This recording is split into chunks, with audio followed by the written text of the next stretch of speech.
자, 두 번째입니다. 인공지능의 안전과 책임. 과연 인공지능 기술은 안전할까요? 선생님이 이 그림을 인공지능한테 그려달라고 했어요. 이것도 마찬가지로 30초도 안 돼서 그랬습니다. 자, 이게 어떤 상황을 그려달라 했냐면은, 자, 건물에 불이 났어요. 불이 나가지고 인공지능 로봇이 막 구하러 가. 그랬는데, 어떤 아이랑 아이의 아빠가 있었어요. 그래서 인공지능이 삐빅 판단을 하는 거야. 한 명밖에 못 살려요. 어떤 아빠가 있고요. 그 다음 아이가 있습니다. 아빠랑 아이 둘 중에 한 명을 살려야 됩니다. 인공지능 로봇이. 그래서 어떻게 하느냐. 삐빅 인공지능이 분석을 합니다.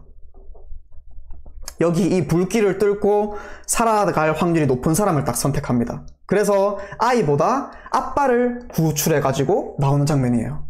네. 인공지능이 판단을 한 거죠. 인공지능이. 자, 굉장히 무서운 내용이죠. 네. 이걸 과연 안전하다고 볼 수 있을까? 그러면 이 아이를 못 살린 것에 대한 책임은 누가 질 것인가에 대한 이야기예요. 자, 우리 트롤리 딜레마라는 게 있어요. 트롤리 딜레마. 자, 여러분들이 지난 시간에 자율주행 자동차라고 배운 거 있죠? 인공지능이 스스로 그 운전을 하는 거. 근데 트롤리 딜레마라는 게 뭐냐면은 여러분들이 자율주행 자동차를 이제 개발하는 개발자야. 근데 우리가 어떻게 행동할 것인가를 이제 입력을 해야 돼요. 그래서 자, 인공지능 로봇한테 여러분들이 학습시킬 순간이 왔습니다. 이런 사고 상황이 있어요. 사고 상황이 있는데 첫 번째, 여기는 길 가던 아주 그냥 일반적인 남자입니다. 일반적인 사람이고요. 그 옆에 있는 사람은 운동을 잘하는 사람입니다. 과연 어떤 사람을 치고 갈 것인가? 이게 바로 트롤리 딜레마라고 하는 거예요. 자, 멈출 수는 없습니다. 이미 멈출 수가 없는 상황이에요. 멈췄으면 멈췄죠. 멈출 수가 없는 상황인데, 자, 일반 사람을 치고 갈 것인가? 아니면은 건강한 사람 쪽으로 갈 것인가? 자, 이게 바로 트롤리 딜레마예요. 과연 이거는 여러분들이 개발자라면은 어떻게 설계를 하겠어요? 네. 자, 이거는 인공지능의 학계에서 굉장히 다뤄지고 있는 주제입니다. 네. 여러분 같으면은 일반 사람을 치고 가게끔 설계할 건가요? 아니면 건강한 사람을 치게끔 하고 설계를 할 건가요? 네, 결정하기 힘들죠. 개발자들은 과연 이걸 어떻게 해야 될까? 개발할 때 개발자들이 이걸 어떻게 해결해야 될까요? 운동을 잘하는 사람을 쳐요. 이유, 운동을 잘하면 앞으로 달려가면 돼요. 자, 둘 중에 한 명은 치면은 여기 해골 표시 있죠. 무조건 생명을 잃습니다. 일반인을 친다. 자, 개발자가 만약에 일반인을 친다고 했을 때 우리는 그것을 옳다고 볼 수 있을까요? 자, 그러면 운동 못하는 사람은 다 그럼 안 되는 거야? 운동을 잘하는 사람만 살아남나? 이거 어떻게 해야 될까요? 옆으로 드리프트해서 뒤로 갈래요. 이거 머리 엄청 아프죠? 선생님 이거 수업을 해봤는데 애들이 고민을 해요. 고민하다가 우는 학생들도 있고요.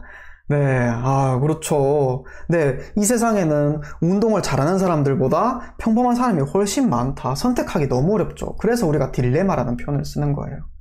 네, 이게 과연 이 책임을 누가 질 것인가?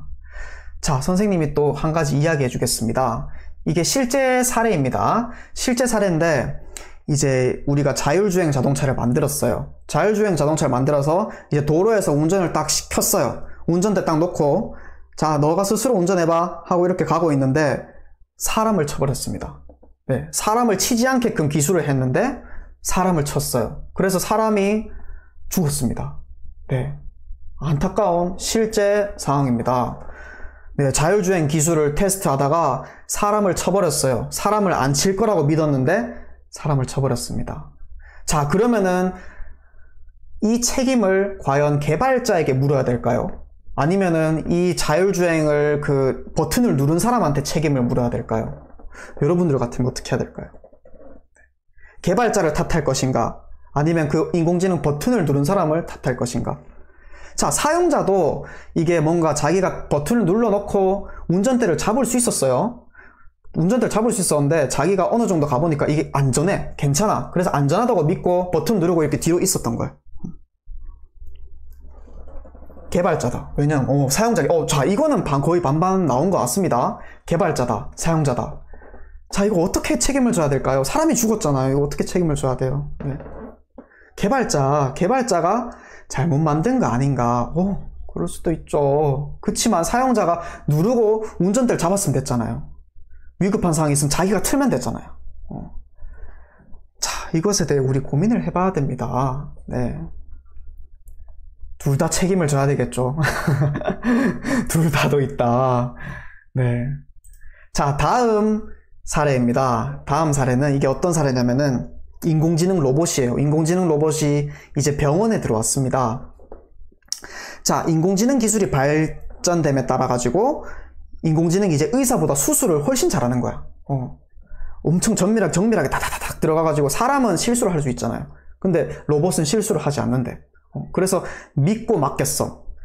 100번의 실수를 했는데 100번의 수술을 했는데 한 번도 실수가 없었어요. 그래서 실제 병원에 들어와서 사람 목숨을 로봇한테 맡긴 거예요. 근데 어떤 일이 일어났냐?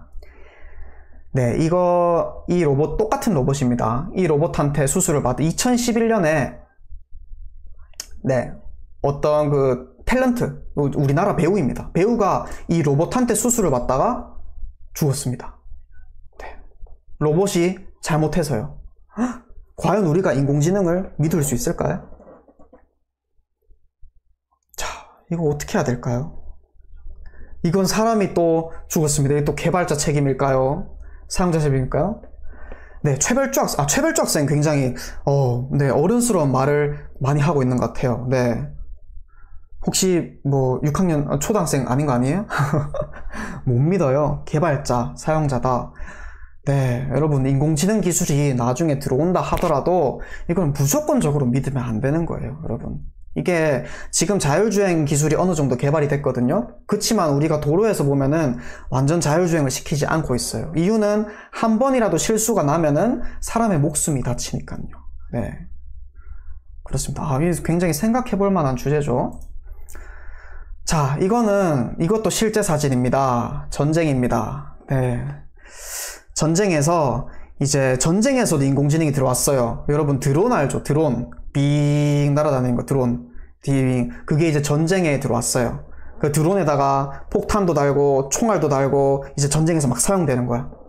그런데 이게 어떤 사건이었냐면은, 이제 드론이 빙 날아다니다가 범죄자인 줄 알고 폭탄을 떨어뜨린 거야. 그래가지고 아무 죄 없는 민간인들이 사망했습니다. 네. 실제 상황입니다. 실제 상황. 이거 인공지능 기술 아직 지금 믿어도 될까요, 이거? 자, 우리 이거는 개발자에게 책임을 물어야 되나, 사용자에게 책임을 물어야 되나? 개발자는 기술을 개발했어요. 사용자는 전쟁에서 이거를 사용했습니다. 안 사용해도 되는 걸 사용했어요. 그래서 사고가 났죠. 사용자다, 개발자다. 사용자다, 개발자다. 자, 기술은 개발했어요. 야, 너 이거 써볼래? 했는데 사용자가 그거 전쟁에서 쓰면 괜찮겠는데 해서 써서 이런 일이 났습니다. 이거는 그 시스템을 개발한 개발자가 잘못을 했을까? 아니면 그걸 전쟁에 사용한 사용자의 잘못인가? 야, 개발자다, 사용자다. 로봇의 교육을 바로 시켜야 된다. 사용자가 사용했으니까 선생님은 여러분들 이렇게 채팅창에 말해주니까 너무 기분이 좋아요. 네, 이렇게 활발하게. 오늘은 여러분들이 무언가를 배운다기보다는 생각해보는 시간이에요. 네. 인공지능이 과연 무조건 좋고, 무조건 최첨단이고, 무조건 우리 사회에 들어와야 되는가에 대해서 생각해보는 시간입니다. 네. 못 믿어요. 자, 그 다음 사례입니다. 공정성에 대한 사례입니다. 공정성에 대한. 인공지능은 차별하지 않을까? 자, 인공지능은 항상 공평할까요? 인공지능은 공평할 것이다. 1. 공평하지 않다. 2. 인공지능에게 맡기면 예를 들면은 인공지능한테 반장을 뽑으라고 하는 거야. 그래서 인공지능이 삐비빅 분석을 하겠죠. 그리고 인공지능한테 회사에서 면접을 파라고 하는 거예요. 인공지능이 사람을 디디딕 분석해가지고 뽑는 거겠죠. 그것도 2번이 많네요. 2번이 많은 것 자체가 여러분들이 이미 인공지능을 받아들일 준비가 되어 있는 거예요. 네, 경계를 하고 받아들여야 됩니다. 무조건 좋다고 하면 안 돼요. 자, 그래서 어떤 사례를 줄 거냐면은, 자, 첫 번째입니다. 이게 지금 이 인공지능 기술이 지금 적용된 사례, 왜 적용이 됐는지 알려주려고 하는데, 자, 우리나라뿐만 아니고요. 전 세계를 보면은, 입시, 학사 비리, 여러분들 대학 가고, 회사 취직하고 하는 거에 비리가 엄청나게 발견이 되고 있습니다. 아는 사람이라고 뽑아주고, 어디서 봤다고 뽑아주고, 가족이라고 뽑아주고, 같은 학교 나왔다고 뽑아주고, 이러는 상황이 엄청나게 많아요. 네. 성적도 안 좋은데 성적을 올려가지고 뽑아주고, 돈을 받고 뽑아주고, 그러니까 이거를 해결하려고 나온 게 인공지능 면접이에요. 인공지능으로, 그러면 기계가 공평하게 다 하면 되지 않을까? 라고 하는 거예요. 그래서 아마존이라는 엄청난 큰 회사가 있어요. 거기서 이제 인공지능 채용 시스템을 한 거예요. 이게 채용이 무슨 말이냐면은 인공지능이 사람을 뽑을 수 있게끔 만든 거예요. 그랬더니 어떤 결과가 나왔느냐? 뭔가 공정한 것 같은데 알고 보니까 결과가 남자들만 다 뽑았더라. 자, 이거 인공지능 개발자가 어떤 거 넣었을까요, 이거? 왜 여자들은 안 뽑고 남자들만 다 뽑았을까? 그렇죠. 하양초 6항사반 이별현 학생 남녀 차별이죠. 자, 개발자가 이건 어떻게 개발을 했냐면은 선생님이 추측하기에 남자가 지금까지 전 세계에서 봤을 때 남자가 고위직에 있는 사람들이 높다. 그러므로 남자를 뽑아야 된다. 이렇게 판단을 한 것 같아요. 네, 그렇죠. 남자 여자가 어디 있습니까? 일 잘하는데. 네, 그렇죠. 이런 사건이 있었어요. 그래가지고 바로 폐기했어요. 네. 이게 어떻게 인공지능이 차별을 하게 됐나 시스템을 보겠습니다. 자, 이거 화면 보이시나요? 자, 여기 소프트웨어 동아리 학생을 뽑으려고 합니다. 자, 여러분들은 1번, 2번, 3번, 4번, 5번 중에서 어떤 거를 보고 뽑을 거예요? 자, 첫 번째는 운동 점수를 보고 뽑을 것이다. 그 다음 두 번째 수학 성적을 보고 뽑을 것이다. 세 번째 소프트웨어 활용 점수를 보고 뽑을 것이다. 네 번째 학교에서 받은 상장 개수를 보고 뽑을 것이다. 다섯 번째 칭찬 스티커 개수를 뽑을 것이다. 자, 여섯 번째 그냥 모르겠다. 총점 보고 뽑을 것이다. 여러분들 한번 적어볼까요? 자, 3번, 2번, 3번, 2번, 3번, 3번, 6번, 6번, 2번, 2번, 2번. 자, 소프트웨어 동아리입니다. 소프트웨어 동아리. 컴퓨터 동아리라 생각하면 돼요. 컴퓨터 동아리인데 나는 1, 2, 3, 4, 5, 6 중에 뭘 보고 뽑을 것인가? 이준호 학생, 이렇게 많은 학생들이 정주재 학생, 민율 학생, 이준호 학생, 신별한 학생, 김별도 학생. 자, 6번이 맞네. 총점. 무조건 총점을 보고 뽑을까요? 자, 여러분들이 지금 기준이 다 다르죠. 소프트웨어 뽑는데 운동 점수를 보는 학생들도 있고요. 그 다음 소프트웨어 활용 점수를 보는 학생들도 있고, 그 다음에 상장 개수, 그 다음에 칭찬 스티커 개수, 이렇게 있습니다. 네.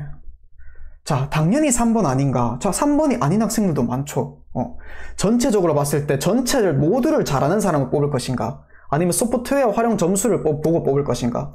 아니면 상장 개수는 왜 넣어놨냐면 상장을 많이 받았던 것은 열심히 활동하니까 소프트웨어 능력은 조금 떨어지더라도 열심히 활동하잖아요. 그러니까 상장이 많은 학생이니까 조금만 가르치면 되겠구나 싶은 거지. 총점이요. 운동 점수 요것도 들어가는데, 그렇죠. 이거를 여러분이 개발자라 한다면은 지금 여러분들 채팅창 나온 것처럼 전부 다 기준이 다른 거예요. 네. 전부 다 기준이 다릅니다. 그렇기 때문에 우리가 인공지능이 판별하는 것을 무조건 믿을 수가 없어요. 여러분들 어플 중에 보면은 자기가 사진을 딱 찍으면은 그 자기 얼굴이 몇 점인지 나오는 그런 어플도 있어요. 그런 나쁜 어플도 있어요. 네. 그거 기준이 뭐다? 모른다. 네. 아까 전에 아마존에서 사용됐던 그것도 마찬가지로 여기서 만약에 성별이 있었다면 성별 그거를 좀 높이 점수를 준 거겠죠. 네. 그렇습니다. 자, 오늘 세 가지 주제에 대해서 살펴봤습니다. 네. 정말 인공지능을 무조건 받아들일 게 아니고 인공지능에 대해서 여러분들이 나중에 개발자가 되더라도 뭔가 생각해 볼 만한 것들에 대해서 한번 이야기를 나눠봤어요. 다행히 여러분들이 생각이 전부 다 똑같지 않고 다양한 생각이 나왔고 다른 친구들이랑 한번 이야기해 볼 수 있었습니다.